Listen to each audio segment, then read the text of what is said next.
Amazing grace, how sweet the sound that saved a wretch like me.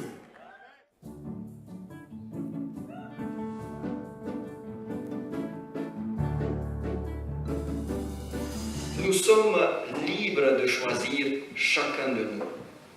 Ceux qui ont décidé déjà de suivre Jésus, ils peuvent le confirmer encore une fois aujourd'hui et dire « Seigneur, j'ai fait le bon choix. Je veux te dire que je veux te suivre encore mieux à partir d'aujourd'hui. »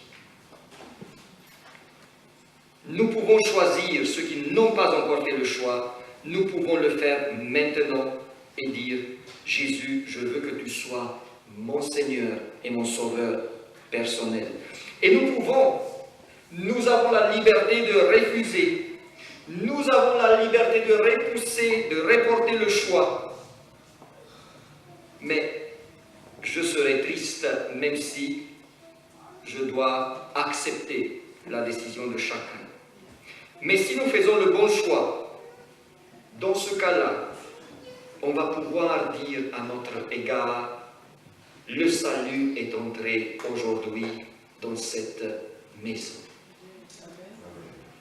Au moment où on se décide d'accepter Jésus, c'est le salut qui pénètre non seulement dans le cœur, mais aussi dans la maison entière. Et notre influence va être grande. D'ailleurs, je fais une parenthèse. Sachez que nous ne sommes pas invités à devenir membres d'une église pour bien nous sentir. Je le dis et je le répète. On a parfois l'impression que si on devient membre d'église, si on accepte Jésus, il va nous bénir, nous aurons une bonne grande famille, on va pouvoir s'aider, on a beaucoup de besoins qui sont comblés et ça va être bien. Alors écoutez-moi, ne faites pas cette erreur de faire un choix à cause de cela. Parce que oui, Dieu va nous bénir, mais ces bénédictions ne sont pas toujours celles que nous souhaitons, sont celles dont nous avons besoin. Et Dieu n'a jamais promis qu'on va aller sur un chemin de fleurs jusqu'au bout. Par contre, il dit il faut prendre sa croix. Et deux, je suis pasteur de l'église adventiste et je suis persuadé, c'est pour ça que je suis pasteur, que c'est l'église de Dieu qui doit proclamer le message de Dieu dans les derniers temps. Mais ce n'est pas une église parfaite, loin de cela. Les hommes et les femmes luttent avec le péché, ils ont donné le cœur à Jésus, mais nous sommes des hommes et des femmes pécheurs qui ont des défauts. Comme dans une vraie famille, il y a des choses qui se passent, il y a des blessures qu'on reçoit. Mais la raison pour laquelle Dieu nous invite et nous dit « Viens dans mon église » n'est pas pour être sauvé et parce qu'on est sauvé, parce qu'on l'a connu, maintenant il faut s'intégrer pour travailler pour lui. Alors l'église de Dieu a été mise en place avec le but principal de proclamer l'évangile. Parce que dans un cadre institutionnel organisé, on peut mieux le faire que chacun de son côté. Donc si on entre dans l'église, c'est pour mouiller la chemise, pour se retrousser les manches et pour travailler. Si on n'a pas compris ça, je ne dirais pas il faut partir, loin de là. Et si on n'a pas compris cela, dans ce cas-là, on devient, au lieu de devenir une main-d'œuvre, un outil dans les mains de Dieu, on devient un poids. Parce que dans son église, Dieu n'a pas besoin des chrétiens, mais il a besoin de disciples. Il a besoin d'apôtres qui vont aller proclamer et faire du bien. Et le temps qui est devant nous, c'est là où l'Apocalypse nous met en garde, va être difficile. Le fait que nous choisissons Jésus ne va pas nous épargner les difficultés et les souffrances. Mais nous saurons que nous avons bien choisi. Et nous saurons aussi que nous avons choisi celui qui a vaincu et qui sera vainqueur à la fin et qui nous transformera dans des vainqueurs, mes frères et sœurs. Voilà comment l'Apocalypse présente ceux qui ont suivi le message des trois anges, qui étaient dans son camp dans le dernier conflit et qui sont sortis en tant que vainqueurs. Parce que l'Apocalypse, je répète, elle nous dit voilà la difficulté, mais voilà aussi au bout du tunnel la lumière. Apocalypse 7, à partir du verset 9. Après cela, je regardais et voici, il y avait une grande foule que personne ne pouvait compter, de toute nation, de toute tribu, de tout peuple et de toute langue. À qui est-ce qu'on doit prêcher l'évangile? À toutes les nations, à toutes les langues. Et maintenant, voilà ceux qui ont gagné, qui viennent de partout. Ils se tenaient devant le trône et devant l'agneau, revêtus de robes blanches et de palmes dans leurs mains. Et ils criaient d'une voix forte en disant, le salut est à notre Dieu qui est assis sur le trône et à l'agneau. Je lui dis, mon Seigneur, qui sont ces personnes-là? Mon Seigneur, tu le sais. Il me dit, ce sont ceux qui viennent de la grande tribulation. Ils ont lavé leurs robes et ils les ont blanchis dans le sang de l'agneau.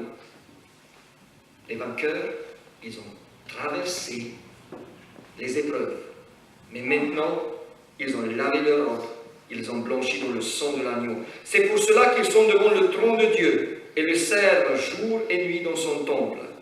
Celui qui est assis sur le trône dressera sa tente sur eux. Ils n'auront plus faim, ils n'auront plus soif, et le soleil ne les frappera point, ni aucune chaleur. Car l'agneau qui est au milieu du trône les paîtra et les conduira aux sources des eaux de la vie, et Dieu essuiera toute larme de leurs yeux. Mes amis, est-ce que vous ne voulez pas être parmi ceux et celles qui sont dans cette foule-là, qui, certes, sont passés par des tribulations, mais à la fin, la victoire est de tant plus belle? Est-ce que ce n'est pas extraordinaire de connaître déjà la fin, de savoir déjà comment ça va se terminer? Si nous avons choisi le Christ, la victoire sera la nôtre. Et encore un passage qui est très actuel en Apocalypse 1, verset 3. Heureux celui qui lit et ceux qui entendent les paroles de la prophétie et qui gardent les choses qui sont écrites, car le temps est proche. En regardant ce qui se passe autour de nous, on ne peut que réitérer cette phrase, le temps est proche. Il est très possible que nous allons vivre ces moments-là et que nous avons la chance de participer au moment culminant de la lutte entre le bien et le mal. Ceux qui ont vécu pendant que Christ était sur terre, ils ont eu une chance extraordinaire. Il y a de ceux qui l'ont saisi, il y a de ceux qui ont refusé. Et nous aurons la chance de vivre la fin, probablement. Nous avons lu et nous avons entendu. Maintenant, il faut se décider. Que vas-tu faire, mon ami? J'aimerais faire à nouveau un appel. Je ne veux pas manipuler qui que ce soit, parce que Dieu n'aime pas une telle décision. Mais j'assume le fait que je veux vous influencer. Par contre, la décision doit être la vôtre. C'est là la différence entre influencer, donner des arguments et manipuler, où la personne se décide sans que ça soit sa volonté à elle. Mais avant cela, j'aimerais vous raconter une histoire. Une histoire il est possible que je l'ai racontée déjà parce que je l'aime tant que j'aime à répéter cette histoire. Alors, il s'agit de l'année 1823. Aux États-Unis, c'est encore l'esclavage. Sur les plantations de coton dans le sud, la situation des esclaves devient de plus en plus lourde et l'esclavage de plus en plus dur. Bien sûr, on peut s'imaginer, si on a eu des ancêtres qui étaient des esclaves, encore plus, si on n'a pas, mais on peut bien s'imaginer que le rêve le plus fort de ces personnes-là était d'être libres, de pouvoir sortir, de pouvoir se libérer de ces chaînes. Et ainsi, de plus en plus des esclaves choisissent de s'enfuir et d'aller vers le Canada.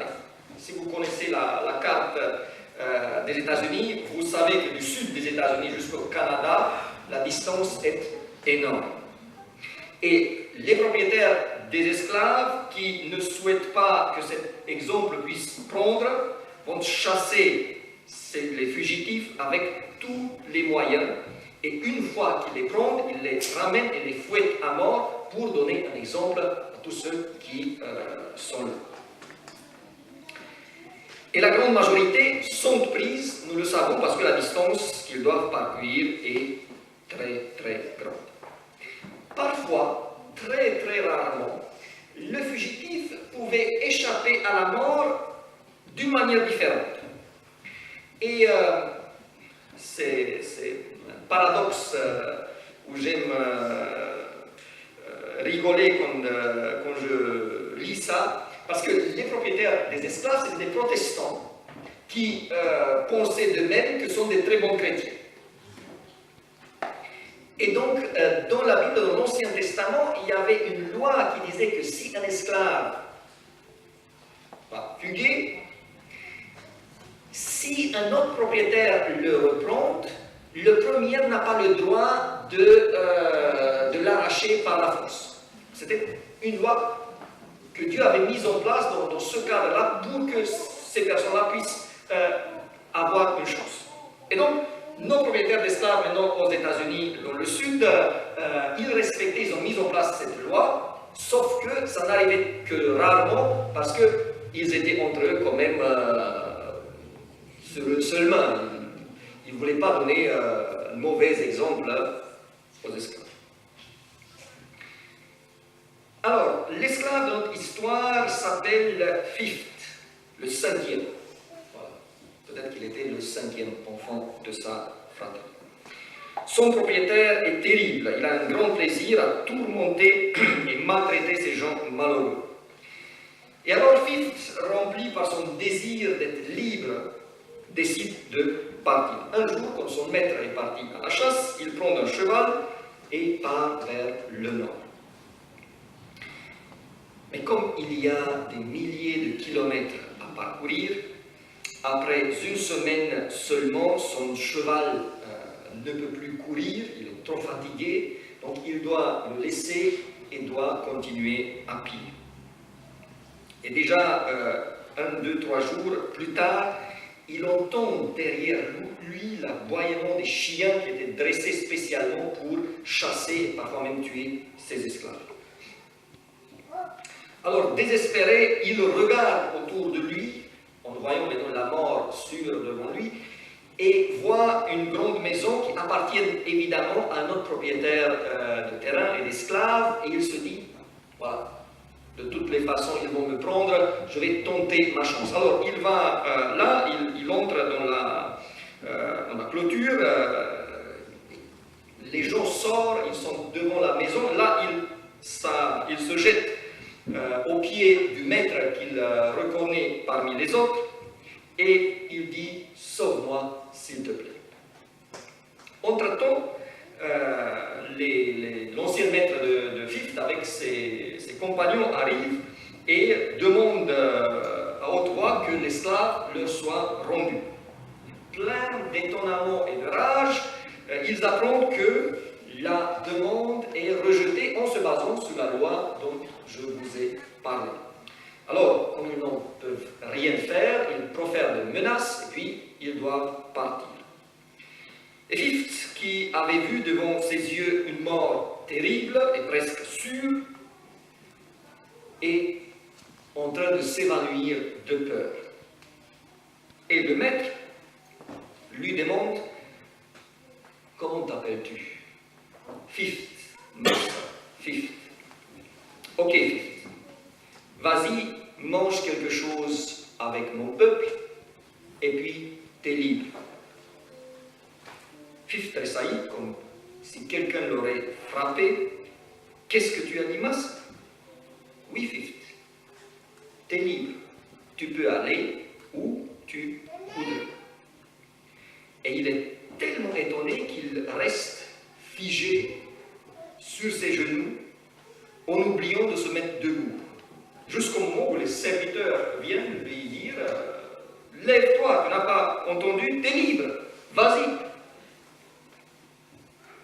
Et maintenant, son plus grand rêve s'est réalisé. Comme un homme ivre, en titubant, il part et se dirige vers la barrière. Il se retourne, croyant pas que c'est vrai tout ce qu'ils entendent, et puis d'un pas ferme, il part. Quand il arrive à la barrière, là il s'arrête. Les gens derrière regardent, il reste quelques secondes, la vue vers l'avant, et puis il se tourne, il commence à courir, il vient devant le maître, se jette à ses pieds et lui dit: s'il te plaît, Massa, permets-moi d'être ton esclave. Alors, quand Fifth a connu un tel maître, son rêve n'était plus la liberté, mais il a souhaité de le servir et d'être proche de lui. Alors, cher ami, est-ce que tu veux donner ta vie à Jésus-Christ? Parce que un maître comme lui, nous n'allons pas trouver dans tout l'univers qui existe. Et vous savez une chose, cette semaine, j'ai fait une expérience, c'est pas moi qui l'ai fait, j'ai pu l'observer, une expérience très très intéressante. Et je me suis rendu compte qu'il y a certains passages de la Bible qui deviennent réalité au jour du jour. Et j'ai pu remarquer, il est là, Timothée. Alors, dis-lui de descendre, s'il te plaît.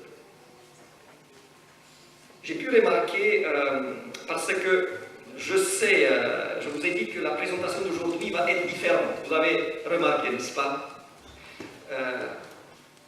Le message de 3 anges est un message où il y a beaucoup d'informations. Et il s'adresse tout d'abord à nos esprits. Il faut qu'on comprenne ce qui se passe. Et moi, je suis quelqu'un qui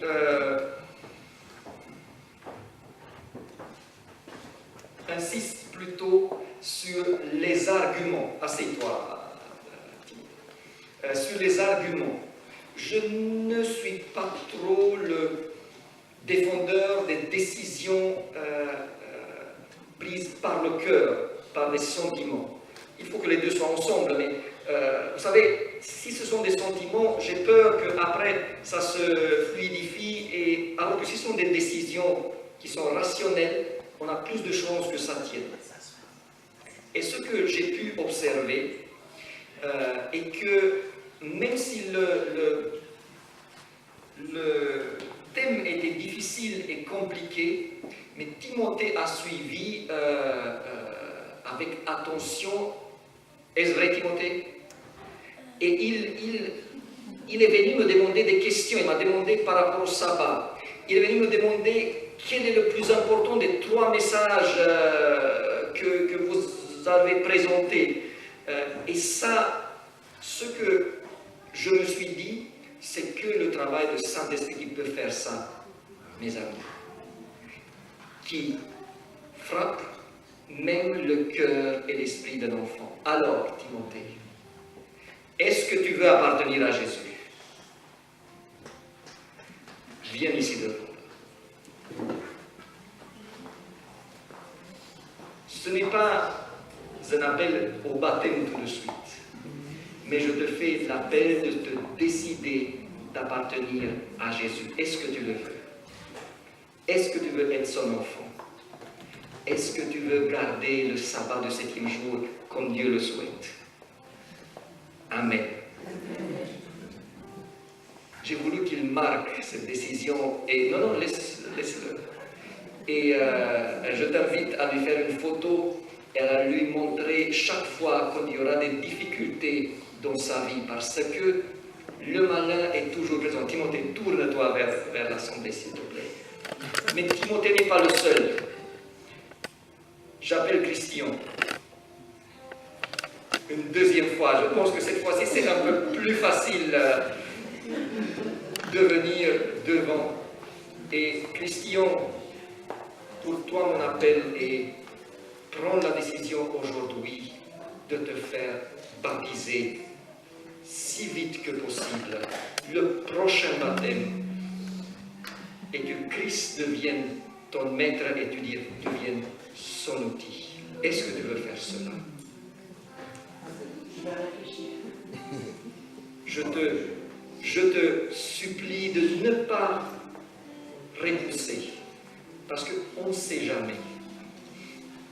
Vous savez quoi? Si on a pris la décision, même si on n'arrive pas à se faire baptiser, mais Dieu va la marquer et on est sauvé. Amen. Celui qui a le Christ a la vie. Amen. Je prie pour que ta décision soit prise. Et la prochaine fois, quand je serai invité ici, que tu sois parmi les membres, que tu sois celui qui amène ta famille. Alors, est-ce qu'il y a quelqu'un d'autre qui n'a pas encore pris la décision de se baptiser, de faire l'alliance avec le Christ, et qui veut le marquer publiquement que dans un futur proche, il veut être parmi ceux et celles qui seront baptisés? Est-ce que vous voulez marquer cette décision en venant devant? Vous avez l'occasion ce matin. Jésus nous dit, heureux celui qui lit et ceux qui entendent, car le temps est proche. Je vous invite à marquer publiquement cette décision. Que vous soyez jeune, que vous soyez âgé, que vous soyez au début de la vie, ou que ça arrive vers le milieu, ou vers le temps où les cheveux deviennent grises, la décision de se donner à Jésus n'est jamais une mauvaise décision. Et j'insiste encore plus, s'il y a quelqu'un ici qui n'a pas encore jusqu'à maintenant pris la décision de garder le sabbat en tant que le jour du Seigneur, vous pouvez venir et dire, je veux m'engager à cela. Je veux que ce jour-là soit le jour que je vais observer. Je vais commencer à lutter pour que ça soit fait. Et j'invite aussi ceux et celles qui veulent renouer l'alliance qu'ils ont conclue avec Jésus. Qui veulent dire, Seigneur, il y a des choses dans ma vie qui n'étaient pas toujours comme tu le souhaites. Je veux te dire aujourd'hui, ça va être un nouveau commencement et je m'engage de lutter différemment, de prier plus, de travailler plus pour toi. Si vous voulez faire cela, je vous invite de vous joindre à Timothée et à Christian.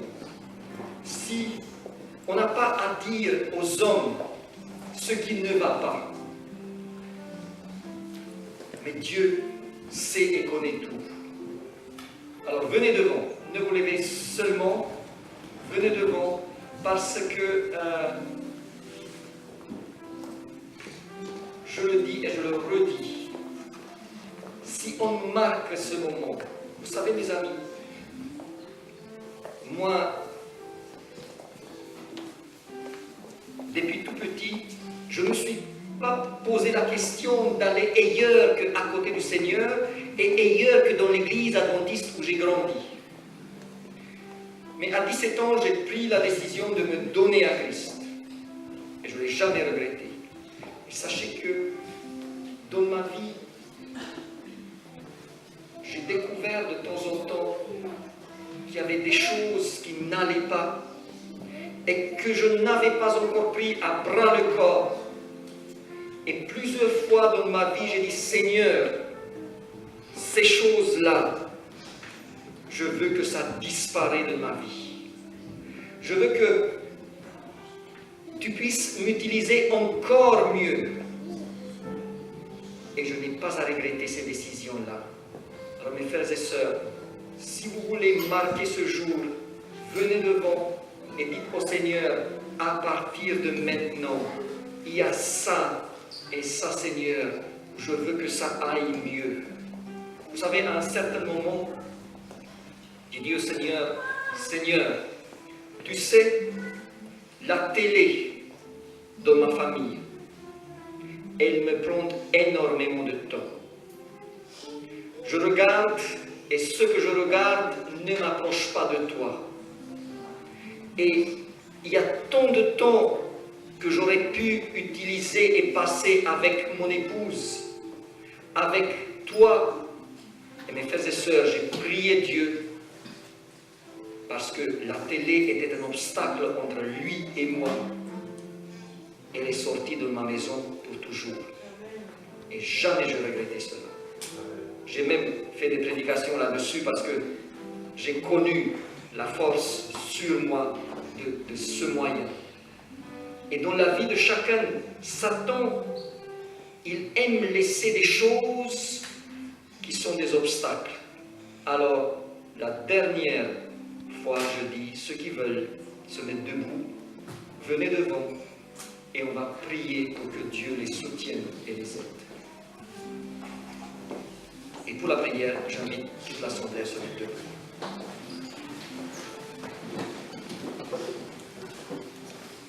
Père éternel, je viens devant toi et je te remercie parce que tu nous as permis à traverser ensemble avec cette belle église de Coulommiers une semaine de consécration, d'évangélisation, une semaine où nous avons pu apprendre ce qui nous attend dans le futur. Père éternel, je te remercie pour toutes les personnes qui se sont investies, qui ont donné du temps, pour ceux qui ont chanté, pour ceux qui ont donné des invitations, pour ceux qui ont préparé le programme, pour ceux qui nous ont accueillis, pour tous les hommes et les femmes, pour tous les jeunes, pour les enfants, Seigneur, qui ont fait de leur mieux pour que cette semaine soit bénie. Père éternel, maintenant je te prie pour ceux et celles qui ont entendu pour la première fois ce message. Ne leur laisse pas la paix jusqu'au moment où ils se décideront de te suivre, Seigneur, et de faire ce que tu nous demandes, de se donner à toi. Je te prie, Seigneur, pour ceux et celles qui, dans leur cœur, ils ont compris que tu as raison et que le message de 3 anges est pertinent. Et je te prie de faire en sorte que la décision de se donner à toi soit prise, Seigneur. Oh Seigneur, je te prie pour Timothée. À son jeune âge, j'ai vu que tu es intervenu avec ton esprit dans son cœur, Seigneur. J'ai vu que tu lui as fait comprendre des choses.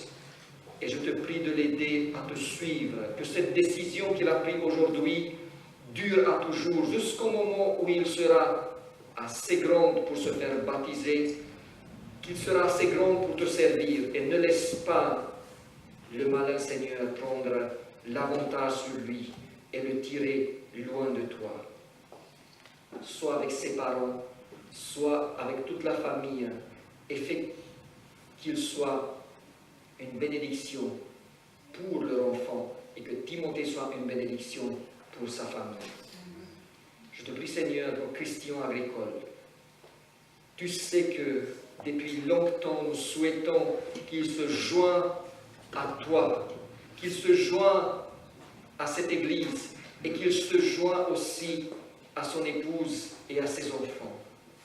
Seigneur, il n'a pas encore pris totalement la décision, mais je vois que tu fais appel à son cœur. Seigneur, fais-lui dire, oui Seigneur, je veux t'appartenir. Fais-lui dire, oui Seigneur, je veux me faire baptiser. Qu'il puisse, Seigneur, te servir. Qu'il puisse devenir un outil dans ta main. Qu'il puisse agir, Seigneur, comme un disciple de toi. Et que cette Église et sa famille soient bénies à cause de cette décision. Père éternel, je te prie pour chaque personne qui a déjà conclu l'alliance avec toi. Mais dans nos vies, Seigneur, tu sais qu'il y a des choses qui font obstacle et qui nous empêchent de t'appartenir à 100%. Je te prie, Seigneur, pour toutes les personnes qui se sont levées, qui sont venues, qui t'ont dit, je veux qu'il y ait un changement et que la direction soit encore meilleure, Seigneur, et que tu m'aides, et que ma vie soit purifiée, et que je devienne ton serviteur qui fait ton œuvre. Et je te prie, Seigneur, pour toutes les personnes qui étaient là aujourd'hui, et qui étaient là au moins une seule fois cette semaine. Travaille leur esprit, et fais qu'aucun ne manque quand tu vas revenir dans les cieux pour nous prendre avec toi. Je te prie tout cela au nom de Jésus-Christ, et je te prie de bénir cette Église, son pasteur, sa famille, et chaque personne qui vient régulièrement. Au nom de Jésus-Christ. Amen. Amen. Asseyons. Alors cet après-midi, nous aurons la joie de participer à une cérémonie de baptême. Ludivine, là, mets-toi debout s'il te plaît. Ludivine, elle souhaite depuis longtemps le baptême et elle a dû attendre plusieurs fois. Elle a dû répéter sa demande et aujourd'hui l'église de Mitry a dit on veut qu'elle soit membre vu sa persévérance. Nous avons également la joie de accueillir Cécile en tant que membre de l'église adventiste de Coulommiers. Et je vous dis une chose, et je vais répéter cet après-midi, depuis quand est-ce que j'attends ce jour? Et c'est comme un cadeau pour moi de pouvoir le vivre en tant que pasteur qui visite cette église. Car Cécile est là depuis le début de Coulommiers avec son mari. Quand j'ai entendu qu'elle n'est pas membre de l'église, je n'ai pas demandé tous les détails parce que le mal, ce n'est pas quelque chose qu'il faut répéter, mais je me suis dit, il faut que Cécile revienne en tant que membre de cette église, parce que dans son cœur, elle est avec nous, et quand elle met la main là pour travailler, il y a des choses que presque personne ne fait mieux qu'elle. Et je suis très heureux. Et j'espère que notre frère, il va faire de même. Et j'espère aussi de voir Tiana, qu'ils aiment énormément et qui traverse une période difficile, qui est dans l'adolescence et qui est tirée à droite et à gauche. Dieu d'un côté et le malin de l'autre. Et qui sait ce qui est bien. Et j'espère que vous allez voir aussi, si vite que possible, cette fille valeureuse prendre aussi la bonne décision. Et nous allons aussi avoir la joie de voir notre jeune que je vais présenter cet après-midi de Mitry, Stéphane, qui va également faire la profession de foi. Alors, ne manquez pas cette occasion, parce que le baptême a été institué par Dieu, non pas pour lui. Pour lui, la décision de nos cœurs suffit. Mais le baptême a été institué pour nous, pour qu'on voit, pour qu'on se dise, je veux aussi vivre cette fête. Que Dieu vous bénisse Et je vous donne donc rendez-vous cet après-midi. J'espère qu'on allait se voir encore de temps en temps à Coulommiers. Et surtout, j'espère que nous serons ensemble quand Jésus va revenir et de se dire, est-ce que tu te souviens ce moment-là qu'on avait passé ensemble? Est-ce que tu te souviens là quand j'ai entendu la parole de Dieu? Est-ce que tu te souviens? Et là, ça va être que la joie. Que Dieu vous bénisse aujourd'hui et pour toujours. Amen.